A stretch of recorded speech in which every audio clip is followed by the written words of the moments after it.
Vamos al libro de Filipenses. La carta Filipense es una carta que Pablo escribió a los hermanos que vivían en Filipo, ¿no? La ciudad de Filipo. Pablo le escribe esta carta tan especial. Es una carta corta, porque si usted mira son 4 capítulos. Si usted se sienta a leer de mañana con un poco de tiempo, usted la lee en su devocional, pero es una carta tan sustanciosa. Y quiero compartir con ustedes porque Pablo escribe esta carta en un momento muy difícil de su vida, en un momento donde él estaba preso. Y quizás usted dice, bueno, no es fácil estar preso. Claro que no. Es horrible. Yo me imagino, nunca tuve preso, gracias a Dios, pero no sé, algunos de los que están aquí se ha tenido esa vivencia. Pero me imagino algo tan horrible, estar preso, ¿verdad? Pero mirando el carácter de Pablo, ¿y quién era Pablo? Este hombre tan activo, tan motivado, este hombre que siempre estaba moviéndose, y este hombre donde nada lo frenaba por llevar el evangelio, que ahora él estuviese preso, tiene que, aparte de lo que significaba en sí el estar allí en una celda, me imagino lo que emocionalmente generaría en él el no poder llevar a cabo lo que Dios le había encomendado. ¿Cuántos de los que están aquí en algún momento se han sentido atados de pie y mano frente a una circunstancia? Principalmente aquellos que tienen su carácter, aquellos que tienen su temperamento emprendedor, aquellos que como dice, algunos, mi esposa dice que en el caso mío, dice, soy muy nervioso en el sentido que no puedo estar quieto, ¿no? Y mi esposa dice, pero sentate, ¿no? Pero a mí si me tienen todo el día sentado allí, yo soy capaz de enloquecerme, ¿no? Porque digo, me urge el andar y muchos somos así, algunos más, otros menos. Pero pensando en Pablo, tiene que haber sido algo tremendo este tiempo de prisión. Y vamos a ver lo que le tocó vivir, aparte de estar preso, el entorno tan duro que fue para Pablo. Y en estas circunstancias él escribe la carta. Pero en el medio de estas pruebas, Pablo no se desenfocó. Mire lo que le digo. Las pruebas vienen, las dificultades llegan a nuestras vidas. Y dice la palabra del Señor, es necesario que vengan, ¿qué dice? Pruebas. Es necesario. Es parte de la vivencia. Decirle que tenés al lado, te van a venir pruebas. Te van a venir las pruebas. Alguien dijo, qué bueno. Ayer estábamos en una reunión de pastores y alguien decía, qué bueno si servir al Señor fuese como andar sobre ruedas. Yo le digo, mira hermano, mi iglesia siempre vamos sobre ruedas. Claro está, a veces con rueda redonda y a veces con rueda cuadrada. Y sabe que cuando usted anda con rueda cuadrada andan los tirones, ¿verdad? De rato marcha, de rato se tranca. Y muchas veces nuestra vida es así, llena de momentos difíciles donde... Y decíamos, si la vida fuese todo tan limado, tan natural y que todo funcionara de la mejor manera... no habría necesidad de pastores, no habría necesidad de líderes, no habría necesidad de servicio. Tan monótona sería la vida, No habría necesidad de estar allí activado. Y usted dice, ¡ay, qué placer! Una vida calmada. Pero la Biblia dice, es necesario que vengan las pruebas. Hay un plan de Dios con esto. Ahora, el problema de las pruebas es que frente a las pruebas, frente a las dificultades, a las situaciones económicas difíciles, frente a las enfermedades, frente a imprevistos, frente a situaciones que no sabemos cómo manejarlas, que nos causan dolor, que nos causan tristeza, que nos causan tanto pesar y preocupación, tendemos a desenfocarnos. Mira lo que te digo. Frente a las pruebas, cuando vienen las dificultades, tendemos a desenfocarnos. ¿Desenfocarnos de qué? De esa luz que nos brinda el Señor.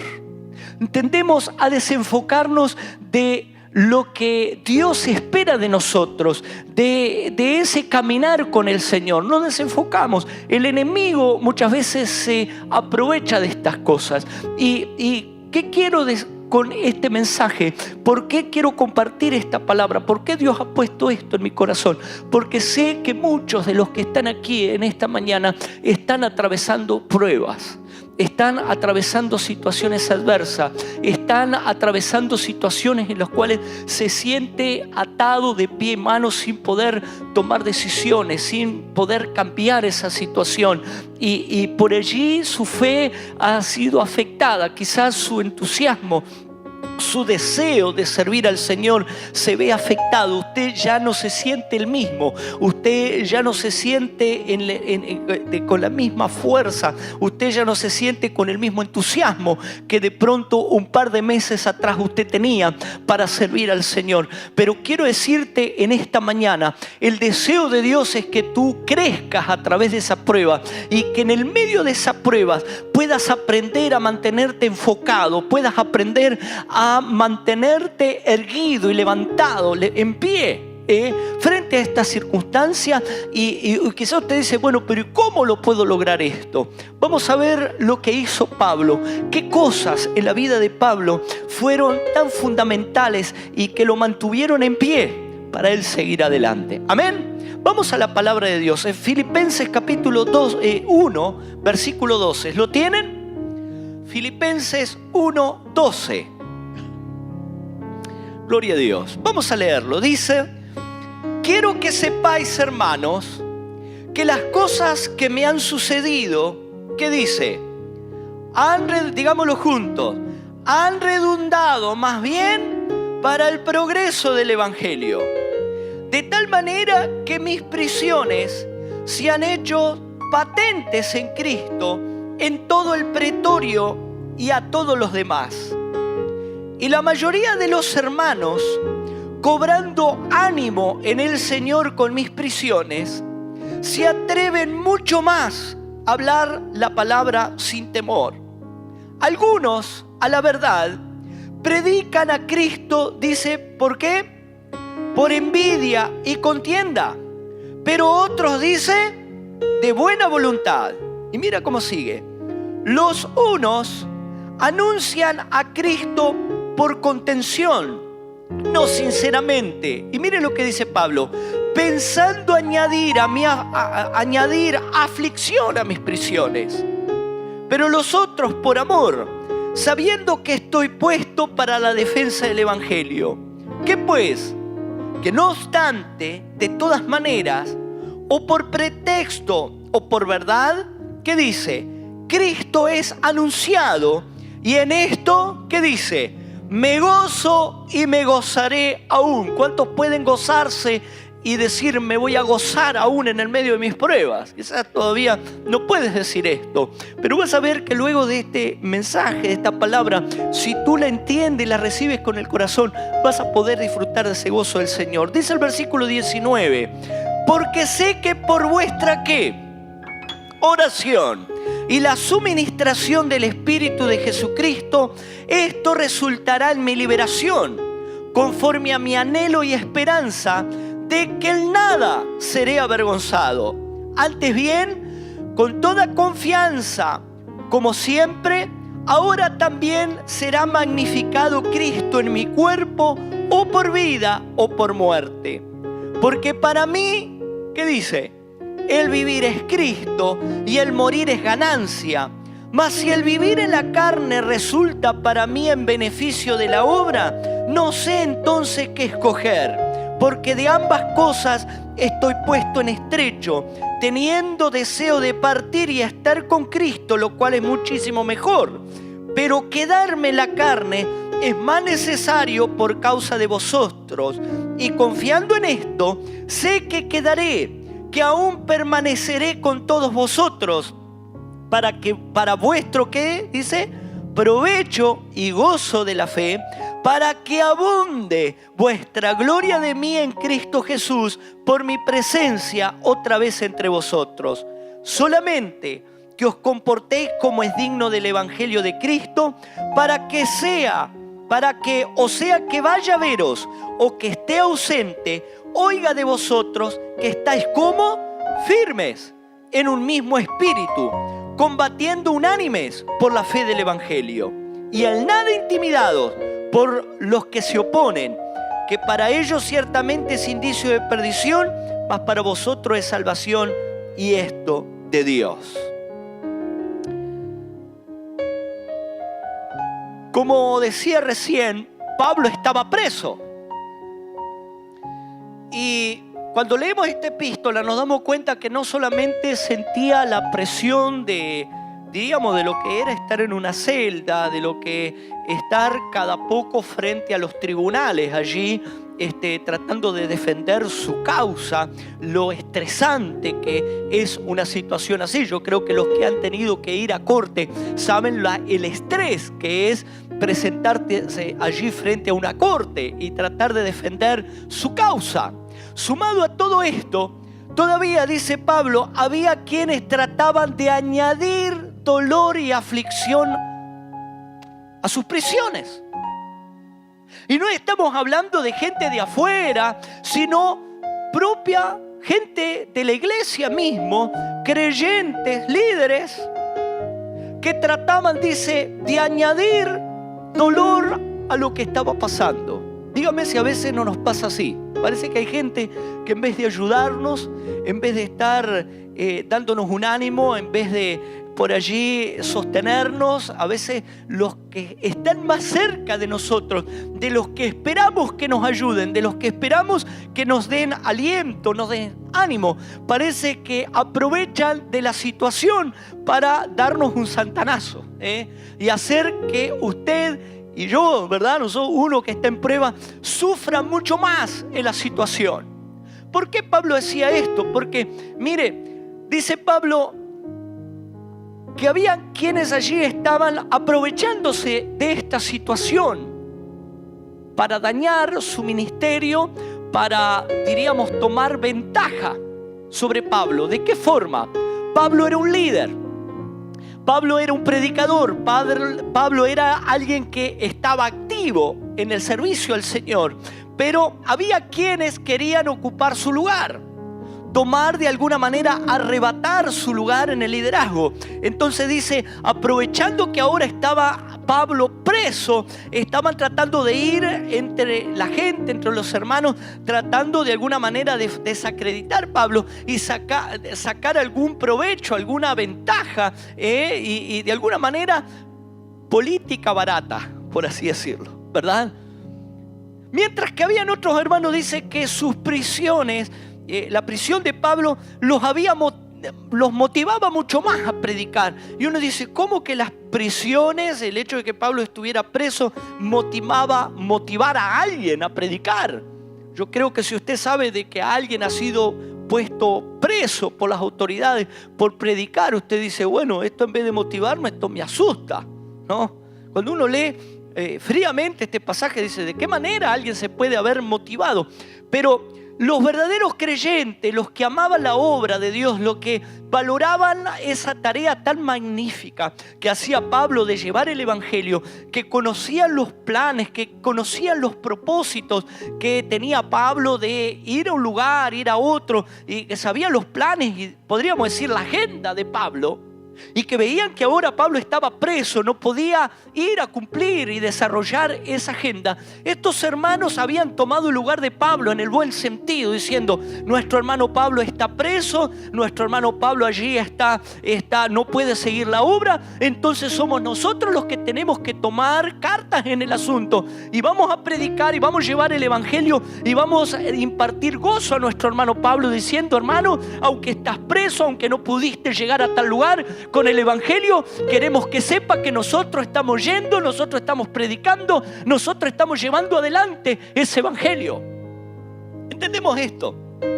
Ahora, Pablo, en medio de su aflicción, no se desanimó, no se desenfocó.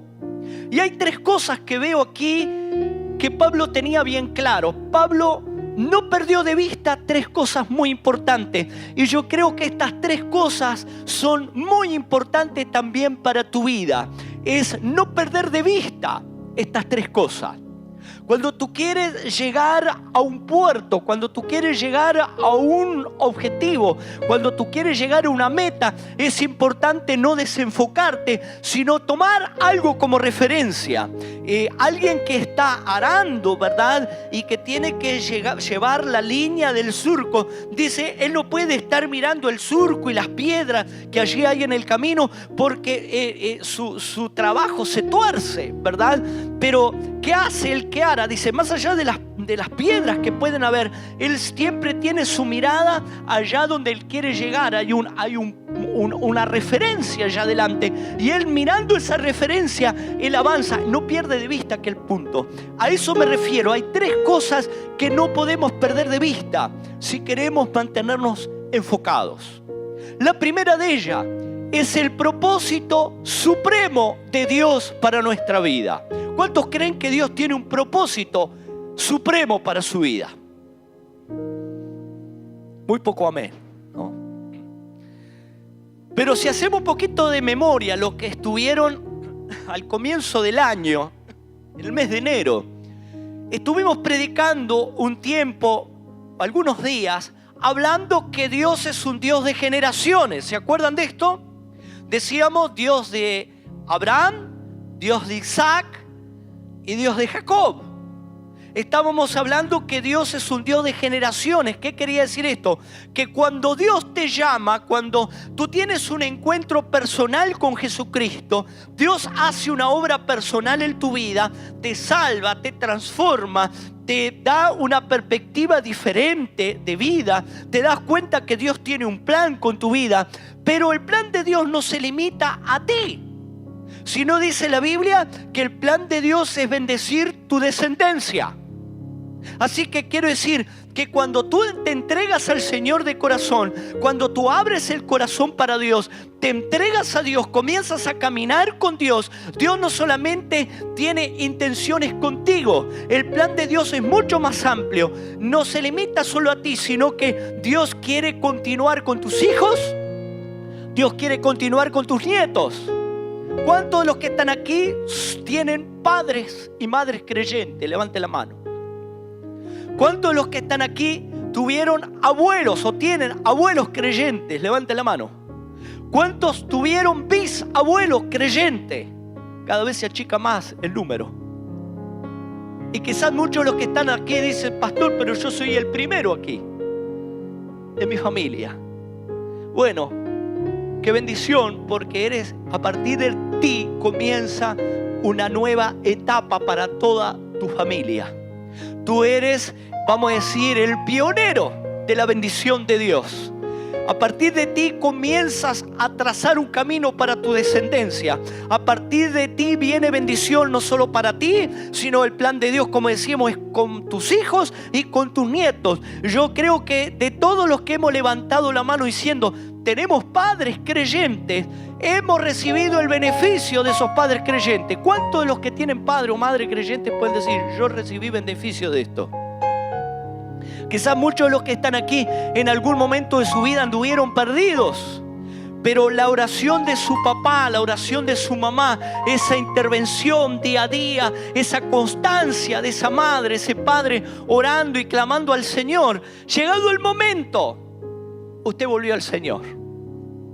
Yo doy gracias a Dios por nuestros antepasados, ¿no? Mis hijos son cuarta generación de creyentes. Y esto es una bendición. Y mire lo que le digo, qué lindo es cuando uno puede recibir una herencia. ¿Cuánto le gusta recibir herencia? Si usted sale de aquí y le dice, mire, falleció un pariente lejano suyo que usted ni sabía que existía, lleno de dinero, y le dejó una mansión, ¿qué le da a usted? Queda, como decimos en Uruguay, como perro con dos colas, ¿no? ¿Están contentos? Queda feliz porque recibió una herencia. Pero la Biblia habla de una herencia espiritual. La Biblia nos dice de que es cierto que cuando hay una vida de pecado, hay una herencia de maldición, hay una herencia del mal. La palabra de Dios dice que el Señor visita hasta la tercera y cuarta, visita la maldad de los padres hasta la tercera y cuarta generación. Es decir, que cuando vivimos en desobediencia hay una herencia también de desobediencia.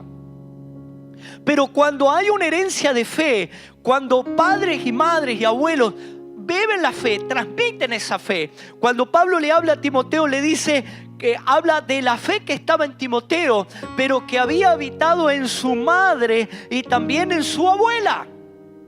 Tremendo. Empezó con la abuela, siguió con la madre y ahora seguía con Timoteo. Y Pablo dice, esa herencia tiene que seguir transmitiéndose. Quiere decir que el propósito de Dios no es solamente contigo, no es solamente en el presente, no es lo que tú puedes percibir ahora. El propósito, el plan, todo lo que Dios tiene contigo, aunque no lo veas, aunque lo que veas ahora es algo tan pequeño y tan insignificante, es mucho más que eso. No sé si tenemos, no tenemos una imagen pero usted quizás ha visto en televisión, ¿verdad? En alguna película. Oh, sí, tenemos, mire, ¿qué hay aquí? ¿Cómo le llamaría usted a esto? Iceberg, ¿no? Para hablar más claro, eso es un bloque de hielo que está flotando en el mar. ¿Saben de qué estamos hablando, verdad? ¿Qué es lo que usted está viendo ahí? Usted está viendo lo que sale a la luz sobre la superficie del agua. Pero cuando un iceberg de esto o un bloque de hielo flota en el agua, solo lo que sale para arriba es 1/3 de su dimensión. Quiere decir que este iceberg que usted ve, esa montaña tan grande que usted ve, es mucho más grande. Todavía dice, hay 2/3 para abajo del agua. Fíjese, si usted ve eso que es grande, si usted pudiera ver lo que hay para debajo del agua, esto simplemente es una sombra, o vamos a decir un reflejo, pero lo que usted ve aquí, ¿verdad? Pero no podemos ver lo que hay debajo de este iceberg. Y así son las bendiciones del Señor. Quizás usted en este momento está viendo tan poco. Usted está viendo solamente una parte, o quizás usted no ve nada.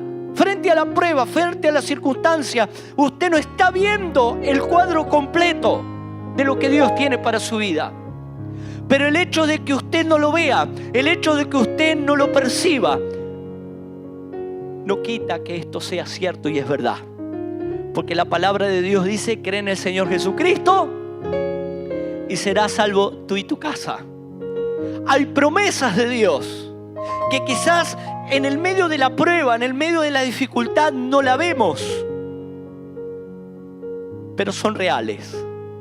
Y no puedes perder de vista el plan supremo de Dios. No puedes perder de vista que hay un propósito tan grande de Dios que llegado el momento lo vas a ver. ¿Por qué digo que Pablo se dio cuenta de esto? Y esto fue uno de los referentes. Porque él dice, hermanos, quiero que sepan que mis prisiones han sido patentes en Cristo. ¿Dónde dice? En todo él. ¿Qué dice ahí el versículo? Vamos a ver el versículo 12. 1:13, perdón, dice, de tal manera que mis prisiones se han hecho, ¿qué dice? Patentes en Cristo, ¿en todo qué? El pretorio. Y uno dice, ¿qué es esto del pretorio? ¿Sabe que el pretorio era un equipo o una selección especial de soldados del imperio? Eran, diríamos, hombres muy capaces que habían demostrado ser verdaderos estrategas de guerra, soldados no rasos, soldados allí solamente que salían a pelear. No, estos eran soldados especializados, estos eran personas inteligentes, eran hombres muy capaces. Dice que en el tiempo de Augusto, el emperador Augusto, él seleccionó 10.000 de estos hombres para formar una guardia especial. Estos hombres eran un escuadrón especializado y estratégicamente Augusto lo distribuyó por todo el imperio romano, todo el territorio. No estaban todos juntos allí, sino dice, Augusto lo distribuyó por todo el imperio, porque estos hombres eran capaces de poder, diríamos, evaluar, gobernar y cuidar de los intereses del imperio. Pensemos que en aquel tiempo el imperio romano había tomado prácticamente todo lo que es Europa y todo lo que es el norte de África, un territorio tan amplio donde habían conquistado diferentes naciones que de alguna manera estaban subyugadas. ¿Y cómo cuidar de que esto no se transformara en una revolución, en una rebelión de estos pueblos cautivos? ¿Cómo podían mantener el orden y el buen funcionamiento de este imperio? Solamente por un sistema muy bien pensado.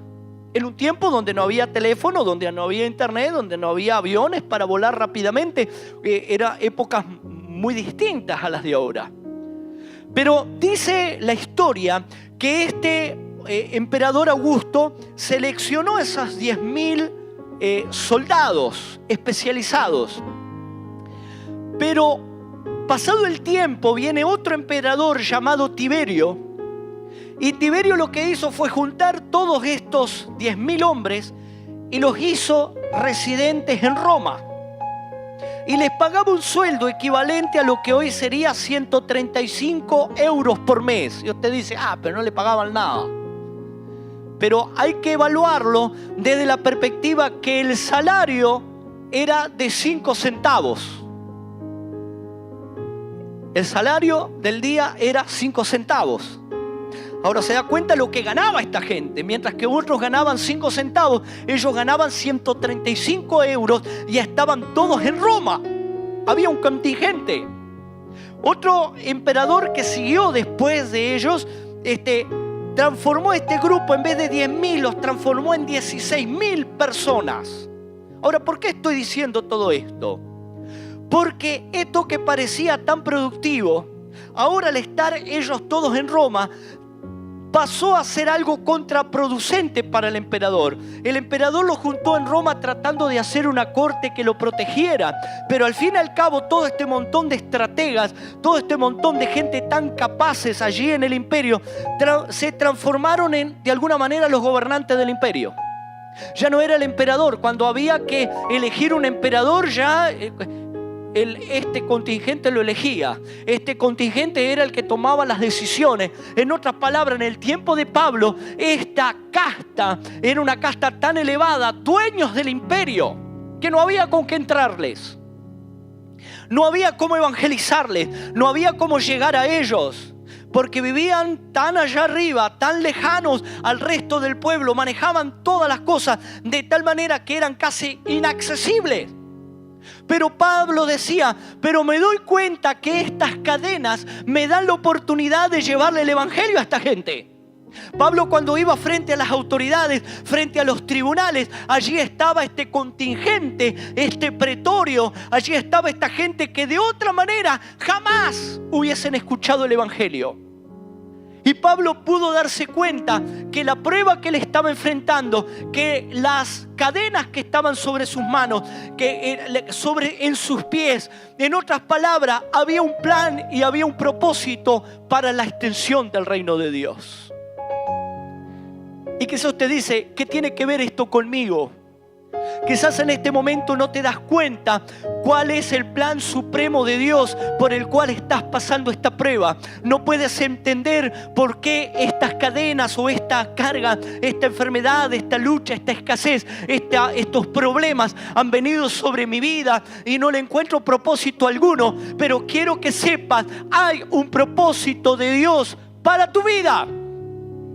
Hay algo más allá, algo que no lo puedes ver y que llegado el momento vas a ver los frutos. ¿Por qué Dios te tiene en ese trabajo con esos patrones tan difíciles? ¿Por qué tú tienes que ir a un hospital? ¿Por qué tienes que hacer tal cosa que no me gusta? Pero pasado el tiempo, si tú te mantienes enfocado, vas a ser ese instrumento de Dios y vas a hacer que a través de tus cadenas, a través de tus luchas, tanto beneficio ha traído a los que te rodean.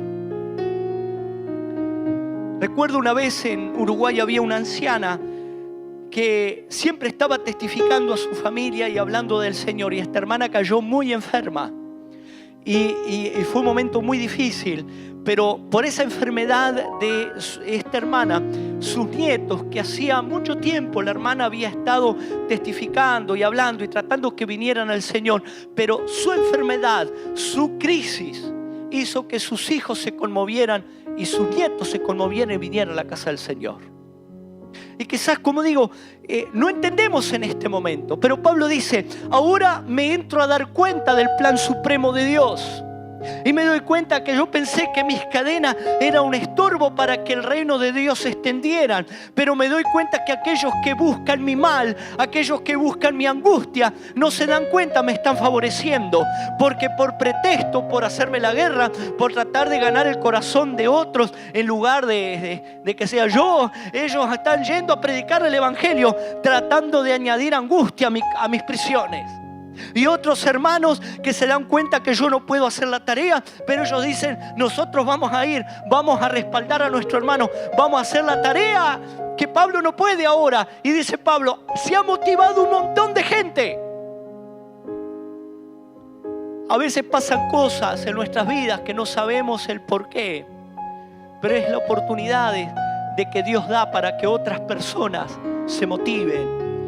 Ayer estaba hablando con algunos pastores que me decían: hemos perdido algunos líderes que han vuelto a su tierra, han tenido que regresar. Y yo les decía: lo mismo hemos vivido nosotros. Líderes que hoy no están, y que no es que no están porque no han querido seguir al Señor, sino que han vuelto a su tierra, a su nación. Y nos preocupábamos, decíamos: ¿qué prueba esta es para la iglesia? Que gente que está activa se vaya.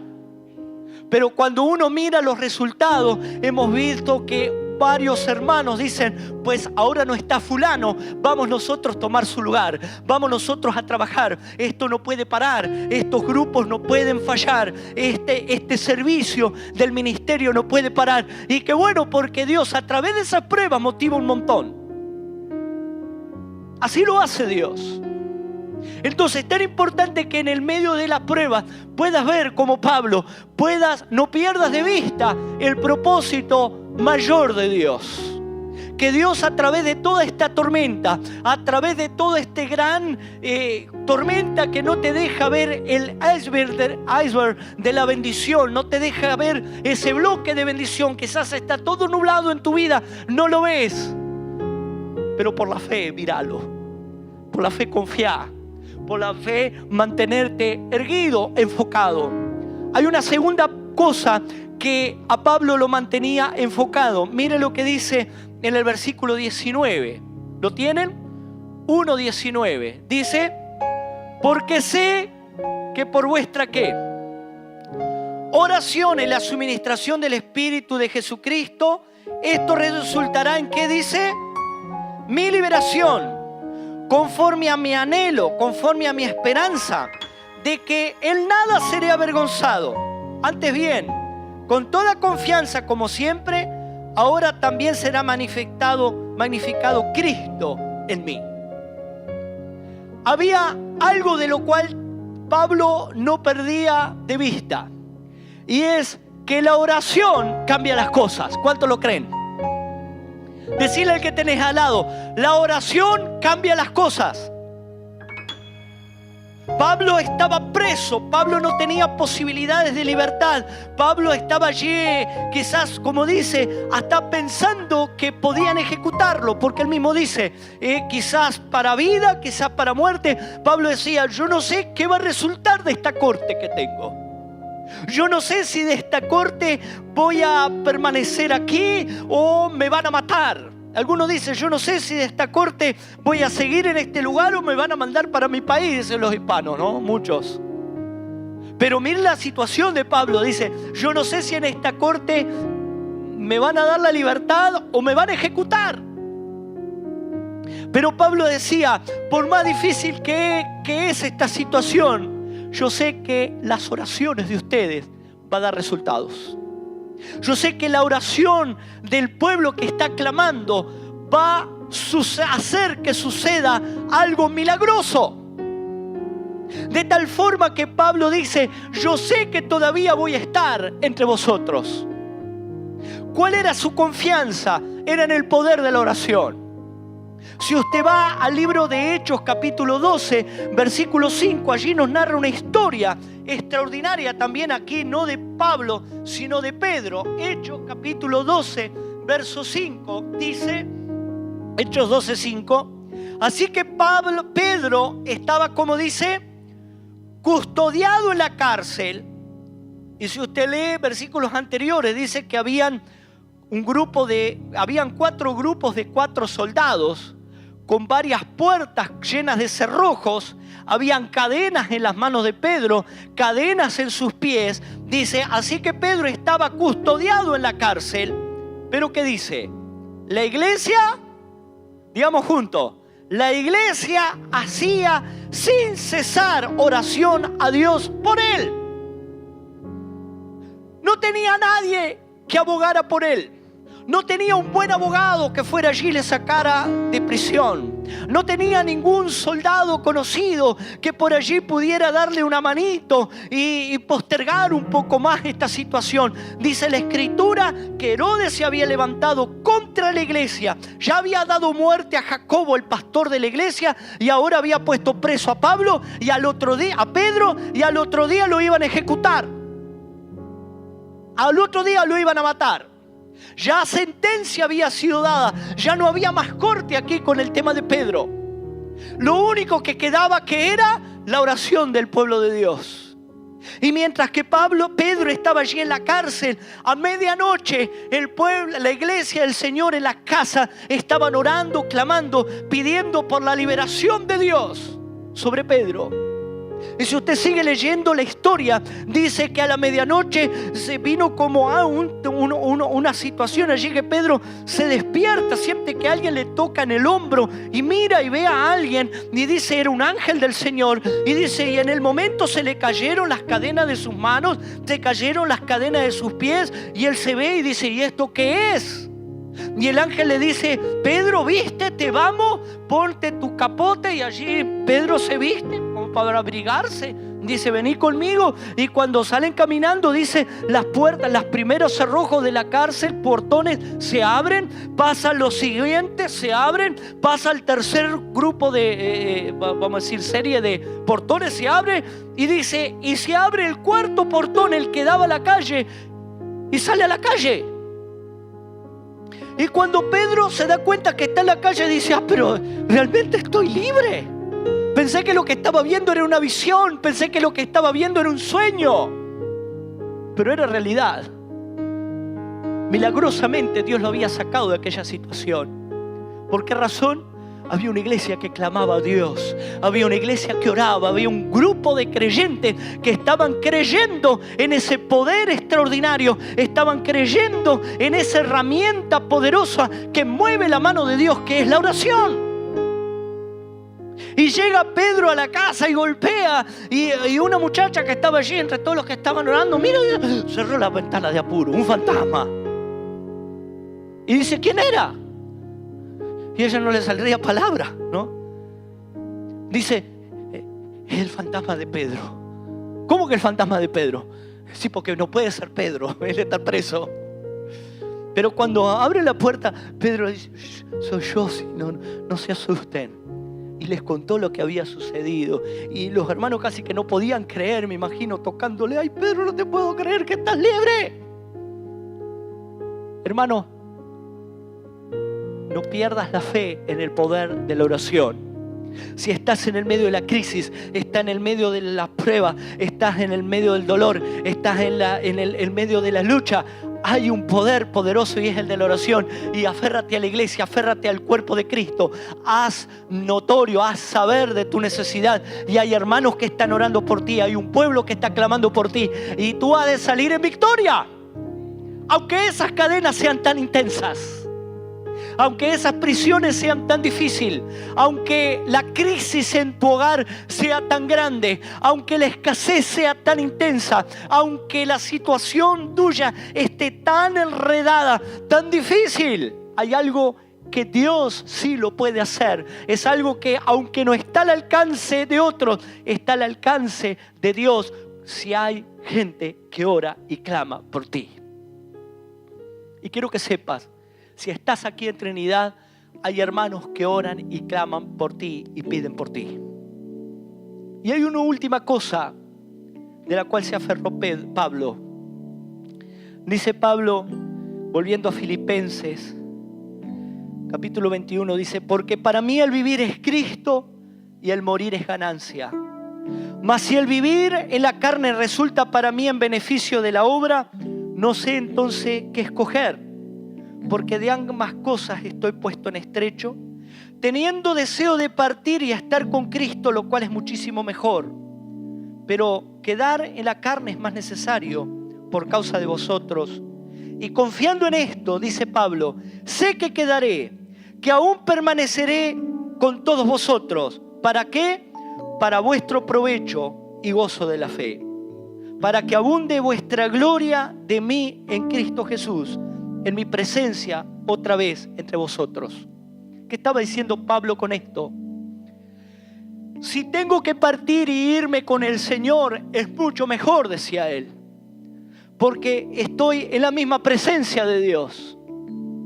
Pero dice Pablo, mi corazón está dividido, porque por un lado quiero partir con el Señor, quiero estar en mejor situación allá en los cielos con mi Señor. Pero dice Pablo, hay algo más que arde en mi corazón, y es una necesidad, es una misión que todavía tengo que cumplir y realizar entre ustedes. Todavía entiendo que tengo una misión, que algo Dios me ha encomendado. Hay algo que todavía tengo que desarrollar entre ustedes.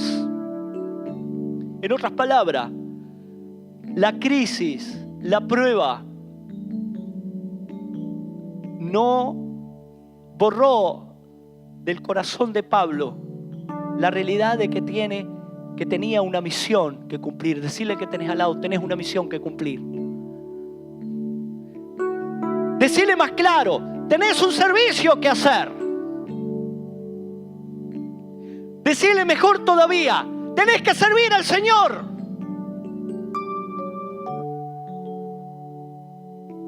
Pero a veces la prueba nos borra esa convicción.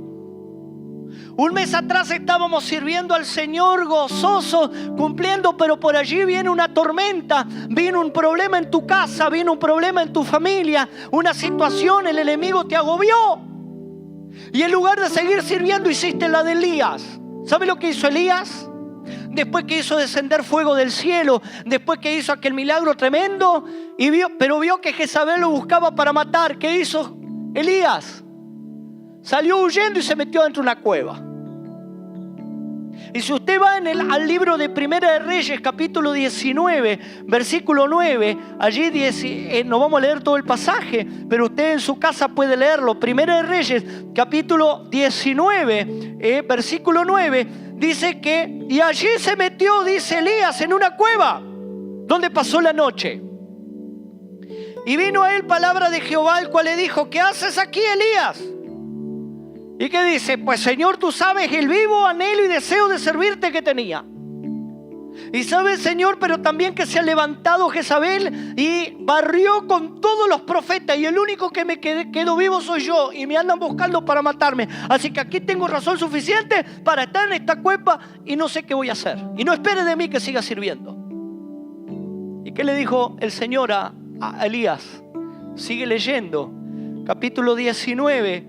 Versículo 11 le dice: Elías, sal fuera y ponte en el monte delante de Jehová. Y dice que cuando Elías se pone en la puerta de la cueva, dice, siente como un terremoto, como que un viento soplaba que arrancaba los pedazos de roca. Y dice, wow, Dios está enojado. No me imagino lo que habrá pensado. Pero dice, Dios no estaba ahí. Y luego dice, viene un terremoto que sacudía todo, pero Dios no estaba ahí. Y de pronto vio un fuego consumidor que arrasaba con todo. Y Dios estará enojado con esta situación. No, pero Dios no estaba ahí. Pero de pronto siente un viento suave, apacible, algo tan tierno, tan suave, tan acogedor, tan maravilloso. Esa era la presencia de Dios, que a pesar de todo lo que él estaba viviendo, toda la prueba que él estaba sufriendo, él pudo experimentar la suavidad, la ternura, la presencia tan real de Dios en su vida. ¿Y qué le dice Dios una vez más? Dice: Elías, ¿por qué estás metido en esa cueva? ¿Por qué te desenfocaste? ¿Por qué ese problema te llevó a colgar tus zapatos y decir: esto no es para mí, que haga otro el servicio mío? Dios le dice: Elías, no, levántate, porque tengo 3 tareas esenciales.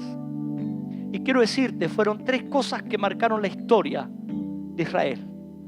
Primero, ve y unge a Hazael por rey de Siria. Y era Asiria, era el rey archienemigo del pueblo de Dios. Pero ve y unge al rey Hazael de Asiria, a él por rey. También venía acá. Ve y unge a Jehú por rey sobre Israel. Hasta ahora el rey era Acab, un malvado. Yo tengo otro. Ve y unge a Jehú. Y este va a exterminar esa violencia, va a exterminar ese reinado tan atroz y todo eso, ese reinado que te persigue, Acab con Jezabel. Yo voy a poner fin utilizando a Jehú. Y dice: y todavía esto no termina. Vení acá. Tenés que ir a ungir a Eliseo. Y quiero que sepas que Eliseo va a ser tu sucesor. Ahora no vas a andar más solo. Ahora tenés que formar a alguien para que en el momento que tú no estés más, alguien pueda seguir tu ministerio. Y Elías estaba metido en la cueva. Quiero decirte, hermano, quizás en esta mañana te sientes en una cueva. Quizás tus problemas te han metido en una cueva y en otro tiempo servías, en otro tiempo trabajabas, pero ahora volví a decirle al que tenés al lado, al hermano, decirle: salí de la cueva. Salí de la cueva que te metiste. No, porque pastor, a mí me ofendieron. No, porque pastor, a mí las cosas no están de la misma manera que antes. No tengo el mismo tiempo. Que esto, que lo otro. El Señor te dice: te hace falta estar en mi presencia. Te hace falta venir y sentir mi espíritu que te envuelve, mi presencia que te envuelve, para que puedas mirar diferente las cosas y puedas salir a hacer lo que tenés que hacer: servir al Señor.